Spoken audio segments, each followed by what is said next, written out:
thank you all so much for being here tonight on this amazing night. I am Tammy Dombeck, formerly of NBC5, and as of 5 a.m. tomorrow morning, I will be officially CBS 11. So, it's exciting. So it's going to be a late night, early morning, but what an amazing evening to spend with y'all here tonight. It's so great to have all of you here tonight with us. First of all, I do want to say you've got to check out all the amazing auction items. If you haven't done that yet, there's a lot of amazing stuff out there, especially for the ladies, men, if you're looking for facials or something to make your wife happy or girlfriend or whatever, fiance. There's amazing stuff out there for all the spa specials, as well as golf packages and all of that good stuff.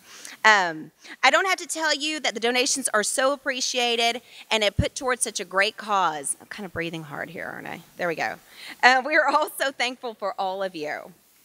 Also, make sure, once again, that you check out all of the auction items. And at this time, it is my pleasure to tell you a little bit about the founders of the Hope Center, which many of you may not know. Susan and Glenn Wood founded the Hope Center for Autism back in 2007 to serve the community of the great Fort Worth, Texas. The goal of the Hope Center is to assist families affected by autism to lead fully functional lives. The Hope Center is a 501c3 non-for-profit organization. It is easy to see how much passion that Susan and Glenn have and love that they have for what they do. And at this time, I'd like to introduce you to just one of the amazing women that we're going to be hearing from tonight, the amazing Mrs. Susan Wood.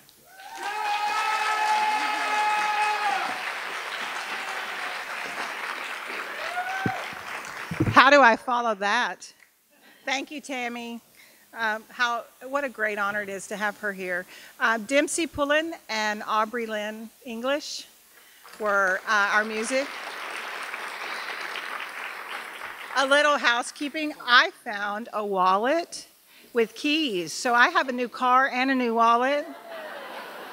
So thank you very much for the donation.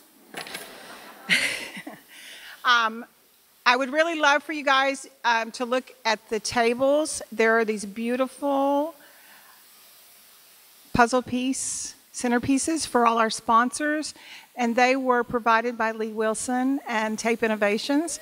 So we thank them very much. They're very generous and very good to us, and I hope you guys enjoy those because I didn't get one. Again. This is about the third time he's done fabulous puzzle pieces, and I don't get any. So I'm whining. I really would love to thank every one of the sponsors for tonight because without you guys, we wouldn't have this event. We wouldn't have a lot of the opportunities that we have at the Hope Center. The Hope Center is a nonprofit, and it is very, very expensive for families dealing with autism. And we are continually doing fundraising. Right now, I'd like for the Hope Center staff to shimmy up to the front real quick.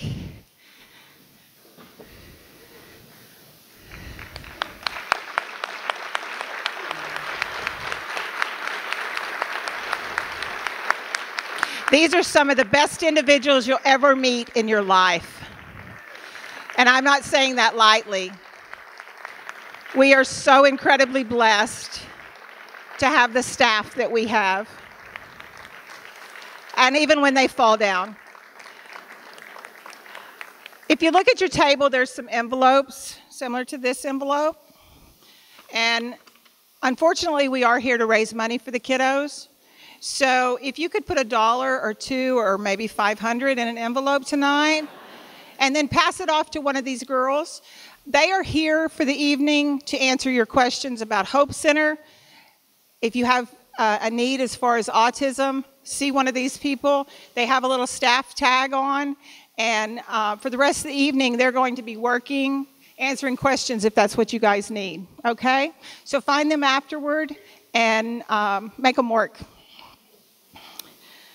Now I'd like for the parents, every Hope Center parent that's here, could you stand? Yeah.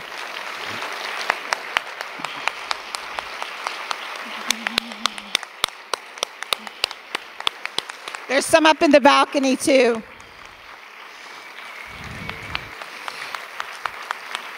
Center, we don't believe autism affects a child. We believe that it affects a family. And so it's our desire to serve families affected by autism. And we do strive to do something different than most of the other places that are site-based. We have a large focus on relationships and family and parenting because it's not an easy task. And I'm so honored to work with the people that we work with. To be entrusted with people's most precious possessions is just the most incredible thing in the world. And you know, I cheat the system. I'm one of those people that can't wait to get to work. Most people hate going to work. Not me. I love my job. I am the most blessed individual in the world because people entrust their most precious possessions to us. And my overall thing that I want you to take away from this evening, and I know that Dr. Grandin will come back with it strong also, is that people with autism have something to offer the world. And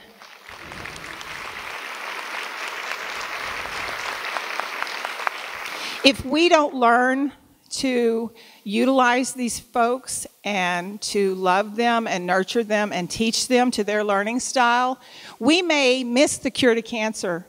We may miss just immeasurable blessings because these are the people that are going to change our world. And I just want you guys to leave this evening with that one thought, that autism is treatable and that they have something to offer the world. And my life is complete if you get that. And I just thank you for the honor. Please, you know, notice our sponsors. And I would like to draw attention to this wonderful little thing right in front of us. This is Zeno. He's a friendly robot. And he has been developed to help children with autism. There's two different tools, two different things that he can be used for. One is to help diagnose autism for motor deficits in children when they're very young. And the other is to help with social skills. And so we have the honor that he came to visit tonight. And he is a collaboration, sorry, I'm getting nervous, with UT Arlington and UNT Health Sciences and Henson Robokind. And we're hoping very much that we're going to be doing a research study using this wonderful little creature with some of our children to see how effective he is. And we just are very honored that they chose to come and be here tonight. And anyway, they're sitting right down here. So if you guys can grab Don Popa, is that correct? Popa? Okay. Whenever this is over, if you want to know more information about him, he's sitting right down here. After Dr. Grandin gets finished, I'm sure he'd love to be fielding questions. So anyway, enjoy the evening, and I'm going to step away. Thank you.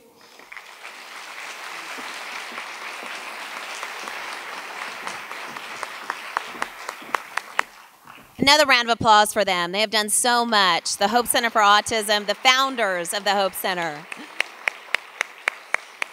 And now to introduce the other lady of the night tonight, Dr. Temple Grandin is an advocate not only for animals and for autism, she is a noted author and speaker. She was inducted into the Cowgirl Hall of Fame back in 2010. Dr. Grandin inspires many of us with her books and her personal appearances on how someone on the autism spectrum experiences the world. At the age of 2, she couldn't speak or function socially. And today, she's won numerous and plenty of awards for her work and was the subject of an Emmy Award-winning HBO movie. It is an honor, really, just to be in her presence tonight. Can you put your hands together and help me welcome the inspirational Dr. Temple Grandin.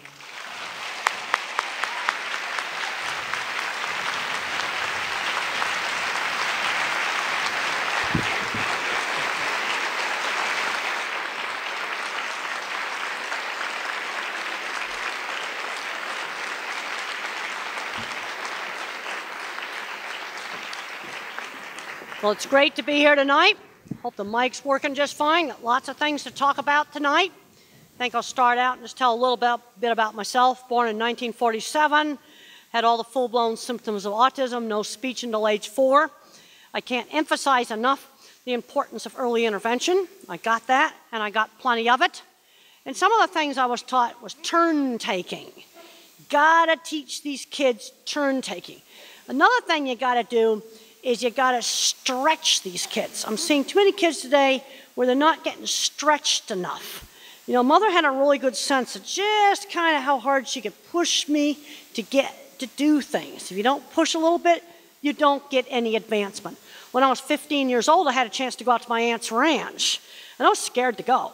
And Mother says, well, you can go for a week or you can go for all summer. But she wasn't going to let me not go. And then when I got kicked out of a large girls' school for throwing a book at a girl who teased me, and elementary school went really well because Mother and the teacher worked together as a team. The rules were the same at both home and school. That was really important. Then after getting kicked out of the large girls' school, went away to a boarding school for gifted kids with problems.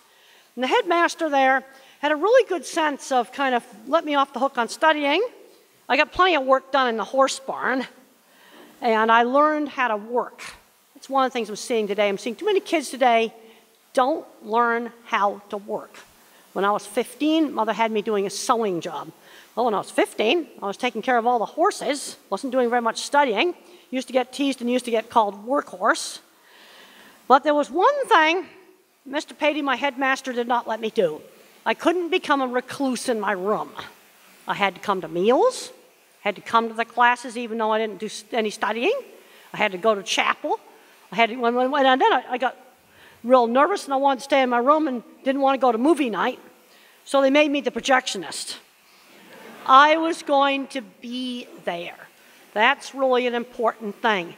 We got to get thinking a lot more, what are these guys going to do when they grow up? I say, I hope this thing's going to work. How does this clicker work? Maybe someone could show me. It says, I'm Apple challenged. This is an Apple thing. Well, I'll point it right there. Okay, then it works. Okay, I have to point it at the computer. I was pointing it at the screen instead. And, you know, the thing about autism is it's a very, very, very big spectrum. At one end, you got Steve Jobs, Einstein, who had no speech until age 3. And what would happen to little Albert in today's school system? I get really worried about that. And Steve Jobs was a weird loner who brought snakes to school to liven up his elementary school classroom. And he was bullied and bullied and bullied in high school. And the thing that saved him was the neighborhood computer class. I got social interaction in high school through shared interests. Electronics lab, model rocket club, horse barn, horses. We got to get kids involved with these shared interests. Boy Scouts, Girl Scouts, FFA, you know, maker groups that make electronic stuff, sewing clubs, band, school play, school newspaper, all of these sorts of things. I'm going to be showing you a slideshow tonight, different kinds of minds. It's going to be similar to my TED Talk. And it's going to have some of my work stuff in it. So why am I not just showing the pure autism slides tonight? Well, I'm seeing too many kids today where autism is becoming their total fixation. Autism is an important part of who I am, but I'm a college professor first. I don't want autism to totally take over because I'm seeing some kids getting so hung up on autism, they're not doing anything else. I got all hung up on cattle chutes, and I ended up designing them. And half the cattle in this country, when they go to a meatpacking plant, are handled in a piece of equipment I designed called the center track restrainer system. And all your big plants in Texas have got my piece of equipment. That's pretty good for somebody they thought was going to be, you know, be mentally retarded. So I put a lot of emphasis on the work stuff because I travel back and forth between the autism world and the cattle world. And I'm finding where are all the old people with mild autism and Asperger's? They're all employed. Your meat packing plants here in Texas would fall down if you didn't have them running the maintenance shops. You know, fixing cars, oil rigs, they'd fall all apart too if you didn't have some of the clever Aspies that keep these things going. What worries me today is I'm seeing Junior getting addicted to video games because they're not learning skills. And let me tell you, TV was 1 hour a night. I was allowed to have an hour after lunch where I could do a 50s video game. 50s video game is spin the brass plate on the bedpost, round and round and round and round and round. It's a little brass plate that covered up a bolt that held the bed together. And I'd sit there for an hour and I'd spin that. 50s video game. Okay, it's okay to calm down and have an hour of that. But then that wasn't allowed at other times. Boy, missed manners meals, had to learn table manners, had to learn how to behave. And I put a lot of emphasis today on how do we get kids into jobs. And one of the things that Mr. Patey did, yeah, I was workhorse and I got teased for being workhorse. But that was one of the things that made my career successful because I learned how to work. And in my book, Different Not Less, it's got 14 profiles of old people with Asperger's that got diagnosed later in life because their relationships were a mess. And the diagnosis really, really helped on their relationships. They've all had jobs, ranging from high-level jobs to low-level jobs. Some come from incredibly modest backgrounds, immigrant parents, things like that, but they learned how to work when they were little kids. Now, what I want to get you thinking about now is different kinds of thinking, because this is something that's been a really eye-opener for me, to learn how my thinking is different. And I used to think that everybody thought in pictures the way I do. When I was young, I thought everybody thought the way I think. I found out they don't. The HBO movie, it did a fabulous job of showing how I think. So if you want to understand people with autism, you've got to get away from the regular kind of verbal thinking. And in my work with animals, they're sensory-based thinkers. Okay, you're working with people on the more severe end of the spectrum. It's a sensory-based world, not a word-based world. You've got to get away from the way that you think. And I really get fascinated by thinking. Because when different kinds of minds work together, too, they can really do some wonderful stuff. And there's evidence that language covers up things like visual thinking. Because there's a certain type of Alzheimer's that when the language parts of the brain get wrecked, visual thinking starts to come out. And when Einstein painted Starry Night, I don't think he realized that he was putting mathematical patterns into Starry Night.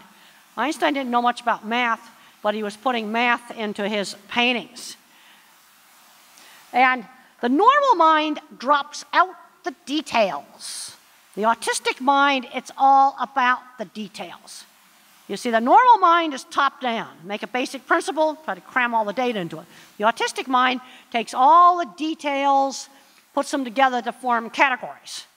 One of the reasons you got to get kids out doing stuff, because in order for me to understand something in the future, I got to relate it back to something I learned in the past. So the more information you can stuff into their head, the better they're going to get. Now, in my first work with cattle, I got into what are the animals seeing? And when I first started this back in the 70s, nobody thought to look at what cattle were seeing. Well, here the cattle didn't want to go into this veterinary facility because they were scared of the flag. But most people didn't see the flag as being the problem. Sometimes the most obvious thing is the least obvious. And look at how that animal's looking right at that streak of light. Well, a lot of times people don't notice that. Animals' world is sensory-based. The other thing is, a lot of people on the autism spectrum, their main emotion is fear. And when I was an adolescent, I had horrible problems with horrendous panic attacks. That's now been controlled over 35 years with antidepressant medication. Talk about that in detail in Thinking in Pictures and the Way I See It book. There's way too many drugs given out like candy to little kids. It's just disgusting. But, so there is a place for some careful, conservative use of medication. So I'd get down the chutes and see what cattle were seeing, and people thought that was crazy. But it's kind of amazing. You got a shadow there. On a sunny day, they're going to balk. On a cloudy day, they don't balk. Seems obvious when I tell it to you. But the thing is, most people don't see it. Look at how the horse and the zebra have an ear on each other. And then the other ear is on me, because I'm taking a picture. And this is one of the meat plants that I designed. Don't worry, I'm not going to be showing you any of my gross meat packing plant slides. If you want to see meat packing plant stuff, I've got a video on YouTube called Beef Plant Video Tour with Temple Grandin, and you'll see everything. But I always get asked, do the cattle know they're going to get slaughtered? I found they behaved the same way at the slaughter plant as they behaved going up the veterinary chute. They're afraid of the little things we tend to not notice, like the chains hanging down. And there's a big problem in this picture. It would make the cattle scared, and you got 3 people standing right where they should not be standing because you're walking the cattle right into them. And I find that half my students fail to notice that. Sometimes the most obvious things are the least obvious. This is why we need the different kinds of minds working together. Now that's the remains of the Fukushima nuclear power plant. And when I found out why 4 nuclear reactors burned up, I couldn't believe it. They made a mistake that no visual thinker like me would make. And when I was young and I saw mistakes like this being made on projects, I used to think it was due to stupidity. I now have learned it's due to the fact that the mathematical mind that can make a nuclear reactor doesn't see where the safety things can like mess up. And what ended up happening is the generators that would run the emergency cooling pumps were in a non-waterproof basement. So when the tsunami came in, it drowned the generators. Now, I would have seen the water going in there. I can't design a nuclear power plant, but I do know that truck-sized diesels do not run underwater, period. It's just that simple.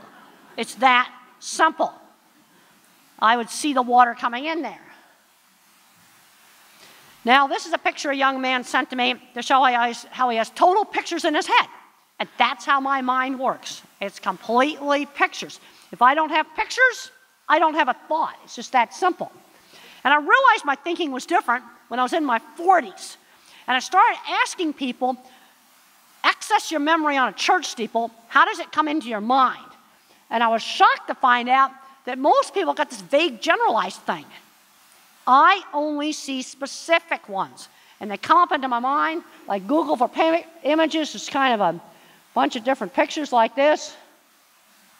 No, I can't seem to. It's come up as a bunch of images. You know, now I could sort them into different types, chapels, cathedrals. See, my concept of what a steeple is based on a whole lot of individual specific ones that I have seen. You see, my thinking's the opposite of most people's thinking. It's bottom up, where to form a concept, concepts are formed with specific examples. Like, for example, if you want to learn, well, what does good table manners mean? Well, what does being polite mean? Well, if I twirl my fork around my head, my mother would say, put it back on your plate. She wouldn't scream no, she would just give the instructions. Let's say I was chewing with my mouth open. She'd say, well, shut your mouth. So when the child does something wrong out there in the real world, she would simply give me the instruction. She'd give me the instruction of what to do. It was like coaching me in a play. And I'm seeing too many kids today that aren't learning basic things like how to walk up to the counter at McDonald's and order their own food, how to go in a store and talk to staff right. Just these basic kinds of things. I talked to a guy last night, you know, mild Asperger, you know, late teens, and he'd never worked, likes computers. I said, why don't you get together with the owner of a local family-run computer store and get that guy to help teach this guy how to interact with customers in the store. We got to start doing more of those kinds of things because I'm seeing too many smart aspies going nowhere. And then I talked to the mom who got in cahoots with a local McDonald's manager. I thought this was brilliant. And her daughter was working at McDonald's. And when things didn't go quite right, mom and the manager were working together. She'd have to clean the ice cream machine, which is something she didn't like to do. That always ended up happening when she did something she wasn't supposed to do. That was just sort of, you know, the two people working together on an informal basis and making it work. Now, when I asked an astrophysicist about the steeples, he didn't see any pictures because he's a mathematician. He saw patterns and motion of people swaying and singing and praying. And I go, oh, wow, that's really trippy. That's different than what I see. Now, being a visual thinker was a great asset in my design work. And here's one of my cattle handling designs. And you might wonder why make it curved, because they come on around the bend, they're going back to where they come from. And I could test run this in my head. You know what? I didn't know that most people are not able to do this. I thought everybody was able to do this. I didn't know my thinking was different. And there's the dip vat they built for the movie. And I love the fact that the movie showed all my work stuff, because I'm really getting into pushing work stuff. We got to start teaching work skills when kids are 10, 12 years old. When they're 12 years old and all the kids used to be on paper routes, and I know they're gone now, how about dog walking? They got to have a job outside the home, and they learn the discipline of doing a job. Every day you got to walk them. Weather's nasty. Yeah, you still have to walk them. You can't let them get away. How about making PowerPoint presentations? Maybe working in a farmer's market. There's a lot of different things they do. Mowing lawns. How about cleaning swimming pools in the summertime? These are the kind of job things kids need to be doing. And there's one of my drawings. He'll always ask me, how did I get my business started? I got it started one little tiny project at a time. Started out with writing articles for the Farmer Ranchman magazine. And there's a scene in the movie where I ran up and I got the editor's card. That actually happened. There's also a scene in the movie where my boss slams down the deodorant and says, "You stink, use it." And the secretary's got me new clothes. Those things happened. And I thank that boss for that. Now, a lot of people would think that's being harsh. And at the time that that boss did it, I was furious. But when I look back on it now, I thank that boss. It's okay to be eccentric, but you can't be rude and dirty. And what about anger? How did I deal with anger? I had to switch to crying. I had to just get rid of anger. Just get rid of it. I just switched to crying. And in my new school, after a big fist fight in the cafeteria, horseback riding got taken away for 2 weeks. That was the end of anger. Now, I was still miserable, getting teased all the time. That was still miserable. And at least I had refuges away from teasing, the specialized activities.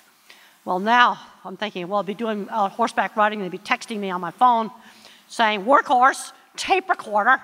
Those are the things they used to call me. So when you're a weird geek, the way you sell yourself is showing off your work. People thought I was weird, but when I showed my drawings, then I got some respect. And there's a drawing of the dipping vat system. That drawing actually appeared in the movie, which really turned me on. And this is another one of my cattle handling facilities that I show in my classes. And I have to train the students how to look at the drawing and then relate the lines on the drawing to the actual picture. Notice an interesting thing when the industry switched from doing all the drawings by hand for all these big meat plants to doing the drawings on a computer. Old folks did fine. But a lot of young folks started making weird mistakes on drawings because they'd never built anything by hand and they had never drawn anything by hand. You got to touch in order to perceive. I'm really concerned about how so many schools around the country have taken out wood shop, cooking, sewing, all of those hands-on kind of classes. I think that's one of the worst mistakes they've ever made. We have a shortage right now in this country of skilled trades, like certified welder for the oil fields, that's one of them. Diesel mechanics, auto mechanics, machinists, electricians, utility workers to fix the wires when they break, the really skilled trades. Well, my kind of mind be really good at that kind of stuff. And when I went out and I visited Pixar, I talked to them about this problem of having to touch to see. And they found that sometimes they got to get their artists off the computers and get them drawing by hand. Or they got to print some of their drawings out on the 3D printer. So now they got little Buzz Lightyear figurines that they can hold so that they can touch, because you got to touch in order to see. Now there's a drawing a little kid drew. I can't emphasize enough, build on the area of strength. They brought me up strict. I was only allowed to do the 50s video game for an hour a day, spinning the brass plate. Had to do table manners. But my ability in art was always encouraged. Build on the talent area. You got a little third grader that's good at math, then let him have the high school math book if he can do it. Don't make him do baby math. Let him do high school math. Probably going to need some special ed in reading. Now, when I was little, all I wanted to do was just draw horse heads all the time. Over and over and over again. The kid's just doing the same anime character, the same dinosaur, the same thing over and over again. You've got to broaden it. Let's do the anime character's house. Let's do his car. Let's do some mathematics with something with the anime character. Got to broaden it out. Well, they said, why don't you do a picture of a beach? And I did a picture of a beach, and she put it in a real frame with glass and hung it on the bedroom wall. Boy, that's a step up from the refrigerator door. And I recognized that difference. Now, I wasn't praised for every little thing, but when I did something that was really nice, I was praised for it. Now, this really blew my mind when I saw these scans. because I used to joke around that I had a huge internet trunk line going deep into my visual cortex. Turns out that I do. And also scans showed that my language output circuit had problems. I've got a new book coming out in the spring called The Autistic Brain. I'm going to be going into all the history of diagnosis. It's going to really make you throw up. You know, Richard Panic and Richard got together and he took the whole history and laid it all out. And they kept changing with every DMS that they came out with. The psychiatrists kept changing the definition of autism. And when you see it all laid out, it's really pretty shockingly bad. And that just shows another big circuit. Now, another kind of mind is a pattern thinker. See, there's two kinds of visual spatial thinking. There's photorealistic visual spatial thinking like what I have, where I think in pictures. And then there's the more where you are in space. See, in the brain, you got circuits for what is something. I've got an overabundance of that. The other kind of circuit is where are you located in space. And that praying mantis is made out of a single sheet of folded paper. And what you see in the background is the folding pattern. That's the mind of the mathematician. And this is a really important slide because there's different kinds of minds. And people with diagnoses like autism, dyslexia, learning problems, ADHD, all these different labels, they tend to have uneven skills, good at one thing, bad at something else. I'm the visual thinker. I'm the one that ought to be designing the safety systems for the nuclear reactor.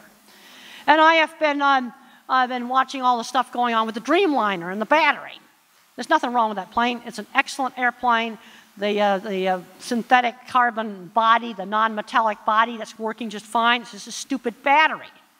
And the risk analysis to my associative thinking is like absolute BS because, you know, they only thought on that battery thing inside the airplane.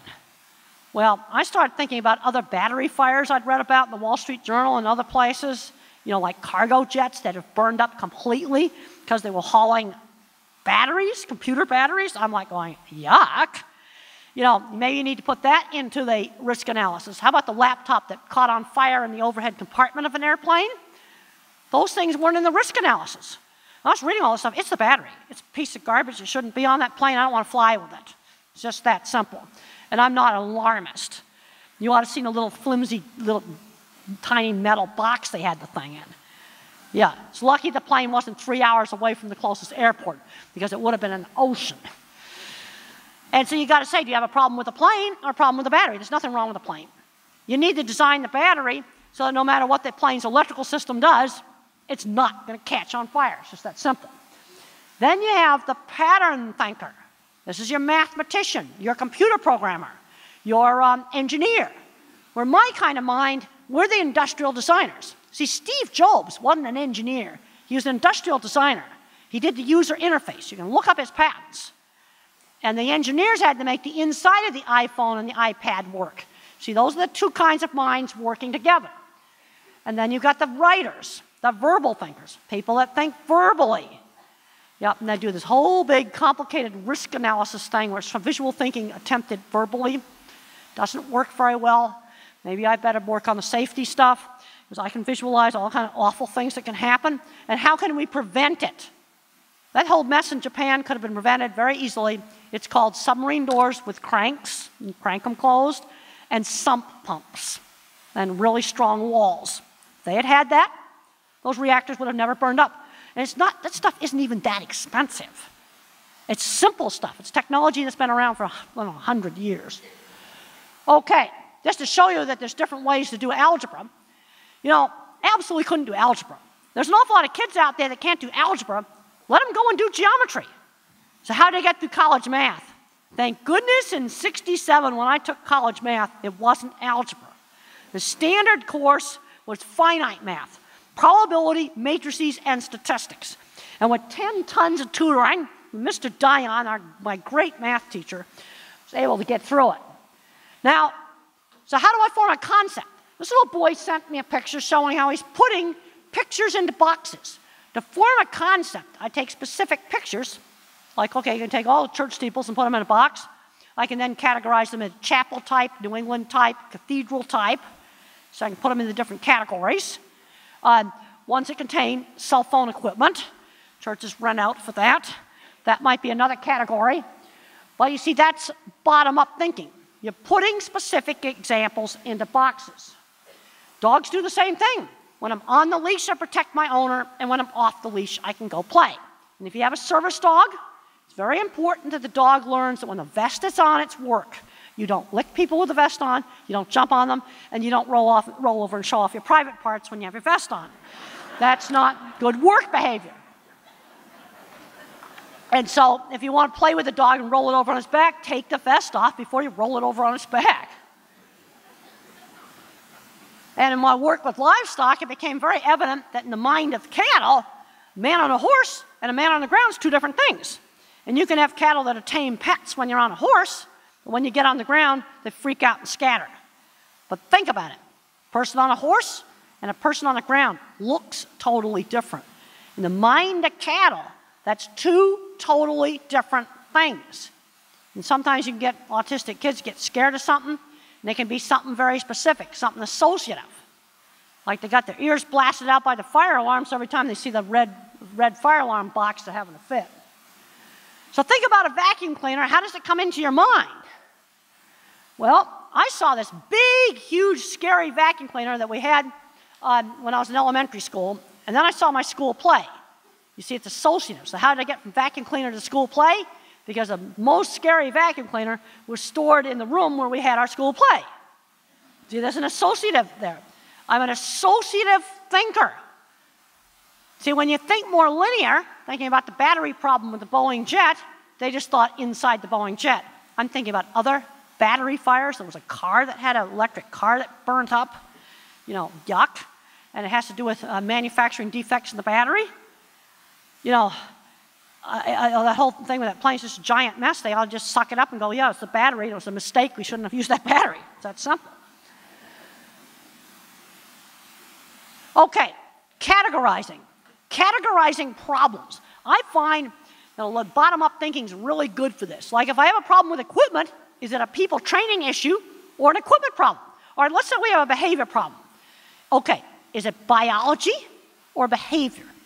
All right, if it's biology, you might have a nonverbal individual that's been good and now he's terrible because now he's got acid reflux and his tummy hurts.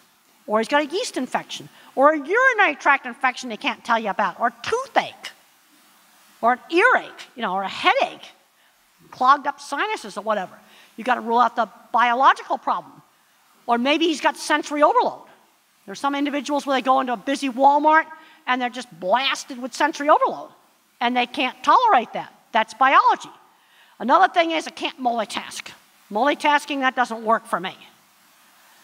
Or it could be behavior. Frustration because you couldn't communicate. I can remember the frustration of not being able to talk. Oh, and then sometimes I'd blow a hissy fit just to get out of doing something. Or I'd do a big temper tantrum to get attention. And the rule always was, a temper tantrum during the day was no TV for one night.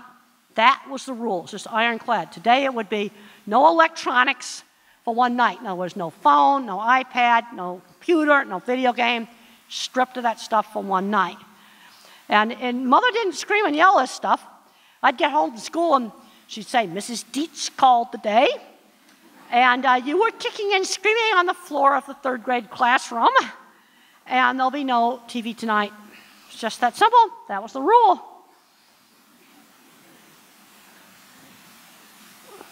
Okay. Well, I followed the whole, BP mess, and they were really into the, what I call the safety cosmetics. Boy, you visit one of their oil rigs, you better have a lid on your coffee cup because you might fall in the break room and break your butt in the break room. The suits were really into that.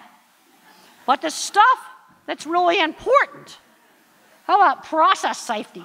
They forgot about the stuff that was really important. And I read what went on with this oil rig. It was just sloppiness. I'm not going to go into all the little gucky details of all the stupid, sloppy things that they did that caused this mess. Well, it was suits that made everything into numbers. See, one of the big problems we got today is what I call abstractification. And I'm watching all this nonsense going on with the sequester and everything, and I just hope we don't have 5-hour security lines at Chicago Airport this Friday because I have to get back home to Denver on Friday from the Chicago Airport. And it's like everything's turned into an abstraction. And I think some of this gets back to taking all the hands-on classes out, because the hands-on classes teach practical problem solving. And I saw a very interesting thing in a business magazine. I was reading this business magazine and it had a big picture of a huge big power plant. And this executive was flying over this power plant. And he looked down and he goes, I'm in charge of that? I'm in charge of all this complicated stuff down there that I really don't understand? The stuff that had just been numbers in his office now had become real. It sort of dawned on him that it wasn't just numbers. It was this big, complicated piece of equipment. And he wasn't an engineer. He's a finance guy. He didn't know anything about even how it works. Okay, both animals and people with autism, it's bottom up. I really want you to get this concept of bottom-up thinking. Everything is learned by specific example. You need to do it out in the real world. Concepts are formed by taking specific examples of things and putting them into categories. That's how I think. Got to do it that way. Now, one of the things that bottom-up thinking is good for is it's easier to put things into categories. But you got to use a lot of information. And to teach things, you got to do it out in the real world. I'm seeing too many kids that aren't getting out and doing shopping. A 19-year-old honor student that had never grocery shopped herself. That's ridiculous. You know, just doing basic things. They don't know how to go in stores and buy stuff. And I can remember the first time I had to buy gas where they had the attendants and you had to talk to them. Yes, I was scared, but I had to go and do it. Got to get them out doing these things. You know, the different kinds of minds need to work together because they complement each other. You know, the iPhone and the iPad's a perfect example of that. Oh, Silicon Valley wouldn't exist without a little bit of autism. See, the problem we've got with autism is at one end of the spectrum, you've got a Steve Jobs, and at the other end of the spectrum, you've got a person that's got a lot more problems, a lot more handicaps. And I find a lot of teachers that know how to work with some of the more severe ones don't know what to do with the more advanced ones. But also, and my mother and I both agree on this, is I'm seeing more problems with Asperger types that are less severe than me, where they haven't been stretched enough to do things. Like they might get a job, but they haven't really learned how to work. And some things in a job, even a good job, are not all that fun. I mean, I did job startups where we were up all night working on stuff. That wasn't really fun. But that's what work is all about. In fact, Future Horizons is going to have a meeting on March 28th, and Mother's going to be there. And we've been, she's very concerned about, you know, working with families, and we're both getting more and more concerned about this problem at work. Because where are all the old people that had mild autism? They're all employed. I see them all the time, all over the cattle industry, all over the place. Different minds work together, they can complement each other. I had a great science teacher. So the first 2 years that I was away at the special boarding school, I goofed around. I didn't do any studying. But boy, I learned how to do a lot of work. I shingled the barn roof. I painted signs. I repaired the horse barn. I cleaned the stalls. And then my science teacher came along, and he got me interested in studying by getting me really great science projects to work on. And this is where a mentor teacher can really help turn a student around. And I'm very concerned that our educational system today is it's being taken over totally by the verbal thinkers. Well, and I think that's one of the things that's happening in the government. I am a bipartisan basher of what I call abstractification. I'm a child of the 50s and the 60s. I mean, there's people in here, boy, our generation, we built the interstate highway system. We went to the moon. We did things. We did things. Well, we need to be getting back to doing stuff. And some of the kind of visual thinking, and a lot of this is getting overlooked now. And I'm really concerned about all the hands-on classes being taken out. This is the stuff that saved me as a kid. If I hadn't had all these kind of activities, I would have gone nowhere fast. All right, let's talk a little bit about sensory problems that you can get. Problems with things like fluorescent lights. There's some individuals, I'm not one of them, where 60-cycle fluorescent light flicker just makes it impossible to work. So you might try putting LED lights in, get their desk by a window. Some people are going to need a quiet place to work. Sometimes simple things like colored glasses, colored paper, colored computer screen backgrounds can help. The way I see it, books got a lot more information on this. But there's some sensory problems that some people do need to have some accommodations. I still can't stand scratchy things against my skin. Now, noise is bothering kids. If the child initiates it, it's often a lot easier to tolerate. Like some kids can't stand the buzzer on the scoreboard in the gym. Well, then let the kid go down and turn it on.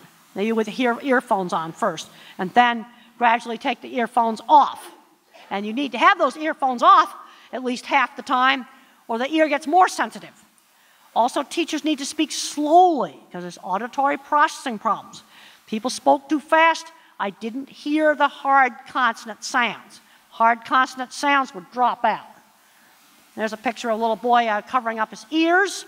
Sensory issues, if there's a place where research needs to be done, this is where we need to be doing research. Because sensory problems vary from a nuisance to being very, very debilitating. They're also very variable. You know, one kid has a hearing problem. Another kid has a food sensitivity problem. Another kid has a visual problem. They are so variable. Another problem that many people have, and I've got it, is attention shifting slowness. Like if a cell phone goes off over there, shifts my attention. Attention shifting, processing speed of the brain is slow.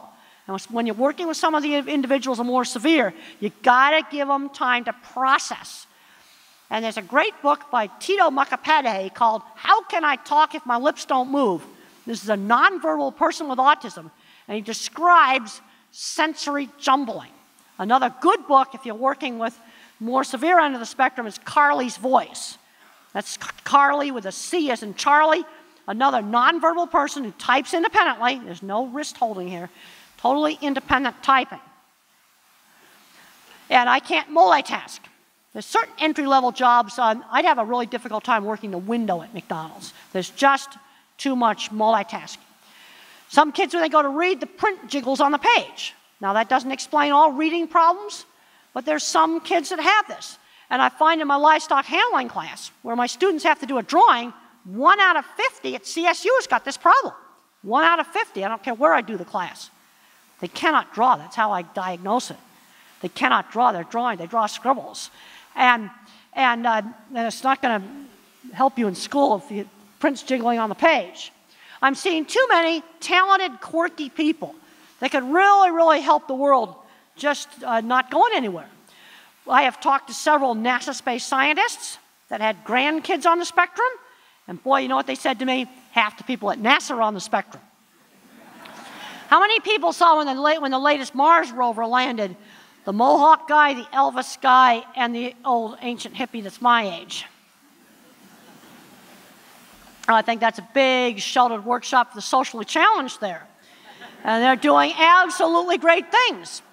Because you take out some social circuits, then you get some geek circuits. See, I think a brain can either be made more thinking or a brain can be made more social. You know, and there's a big range in there. And I think today's society is getting a lot more verbal and social. Well, before the economy crashed, Wall Street was hiring MIT graduates to game up the stock market. That's not the sort of thing that we ought to be doing with our best and our brightest. There was a front page Wall Street Journal article about a month ago about a guy, he didn't use the word Asperger, but he's a classic Asperger, and banks had hired him to manipulate LIBOR. And this guy was so clueless that he put on his Facebook page which way he wanted LIBOR to go. He didn't know that this was insider trading. Well, the banks ought to be ashamed of themselves for, no, the guy just, then he got fired. Every bank was trying to hire him, and then they fired him. Well, we shouldn't be using our mathematical geniuses for things that stupid and bad. And I've been reading a lot of business stuff, and I got really interested in business stuff. I was horrified when I read about the amount of money spent on suing over patents. We spend more money litigating on patents than we do making patents. You got patent trolls that buy up patents. They don't actually make anything with them. They just sue other people that are trying to invent things. Something is wrong here. We got to get back to real stuff. Well, this was really shocking. This article that came out in the Law Review. And $80 billion a year spent on patent litigation and patent trolls. All right, what's $80 billion worth? I like to convert things into visual thinking. And if we converted a lot more stuff into visual thinking, maybe we'd get problems done. What is $80 billion actually worth? $80 billion will build you 16 Denver airports. They're worth $5 billion apiece. Now, back in 2008, when they had the stimulus money, that was equal to 2 DIAs, 2 Denver airports for every state. Now, I travel all around everywhere, and only found one project that was, really showed they did something with the money, and that was the Golden Gate Bridge repairs. What did they do with 2 Denver airports for every state? I think it went into a black hole somewhere. I think we need to start thinking about a lot of this budget stuff, getting back into thinking about it in real stuff. I think we got a problem where everything's become abstract. People that make policy, it's like a bunch of dogs kind of, and bulls, button and stuff like that, animal behavior and power and things like that, and they forgot about what their actual job is to do. And then I get horrified when I read about companies moving research offshore because they can't get enough the right kind of kids. This is up in Minnesota. I went to the Minnesota State Science Fair. Boy, half the kids there were on the spectrum. Well, they need to be inventing things for some of our major companies, not playing video games in the basement on Social Security. This is something that really concerns me. I'm seeing too many smart kids that were much less severe than me, and they're at home playing video games all day. Well, that's just ridiculous. And I'm the kind of kid that could have become a video game addict if those had been around, because I can't program. I tried that. I had access to the same computers that Bill Gates had access to, and I couldn't do it. And I don't do the right type of artwork. No, we've got to get them out there doing stuff. Well, I think it's time we take this guy down on Wall Street, we grab his horns, and maybe we need to grab him somewhere else, because we need to be getting back to doing real stuff. That's what we need to be doing.